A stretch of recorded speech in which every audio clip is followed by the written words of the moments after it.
Well, the story of Bill and Susan, it kind of resonates lately because there's a question out there: how does a customer pick a good contractor? I'll get into the story of Bill and Susan in a minute, but as a homeowner looking to build a home and trying to find a good contractor, all I can say is do your due diligence, interview your contractor, talk to them face to face and ask questions and see if they can answer them directly, and look at their history. So that brings us to Bill and Susan. So a few years ago, we had a project going in North Spokane, and it was actually $1 million home, a great view lot, etc. But during the process of that build, we had another customer, Bill and Susan, come to us and request us to build their home up the street, also in a view lot. The problem was at the time, we were on a tight schedule to get that building closed in before winter so that we could continue and stay on the schedule that we had promised the first customer. I had explained to Bill and Susan we would love to build their home, but here's the timeline that they're going to have to wait to get us on their project.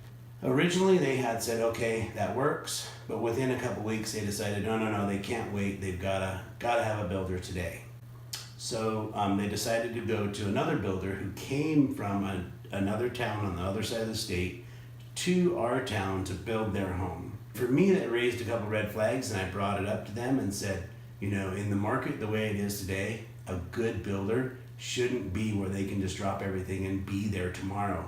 That's a red flag. There's a reason they don't have any work. It was in a time when the market was good and quality builders were backlogged.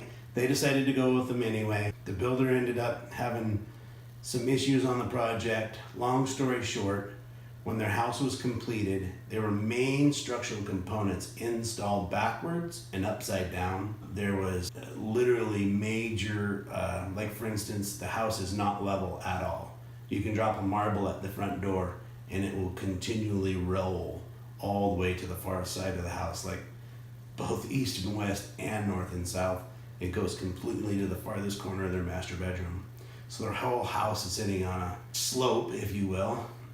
And then on top of that, two of the major girders in their floor system were installed upside down. Those girders actually have a camber in them, so instead of being cambered so that they take the load and level out, they were put in upside down, and the camber became a sag and has these huge dips in their floor. And to this date, they've been in a lawsuit with their contractor trying to trace him down and get him to fix it for over 10 years, or going on 10 years, and still have not resolved the issue. Yeah, so we were brought in to fix as best we could their home and get things adjusted. We did do that. That's how I know that beams were put in upside down and things were built out of level, is that when we went in and looked at their home, this was probably 2 years after they were done with building, during the start of their lawsuit against their contractor.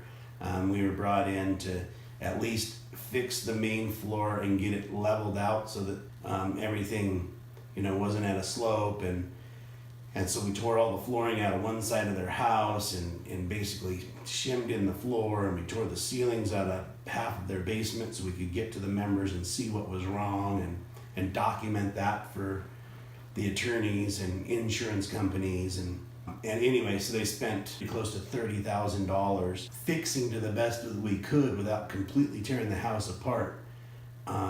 Things that should have never been an issue. With a quality builder, they would have never been an issue. And it really points to the fact that a good builder should be busy and have to work you into his schedule. And if you got a builder that says, I can be there tomorrow, really look and see why. If you got a builder that's got a super cheap price, look and see why. We have good pricing, but we're not the cheapest. And the reason we're not the cheapest is because we don't employ subcontractors and vendors that are trying to push inferior products at a super cheap price just to get you to buy their stuff, because we know it's not junk. That's not the best product for our customer.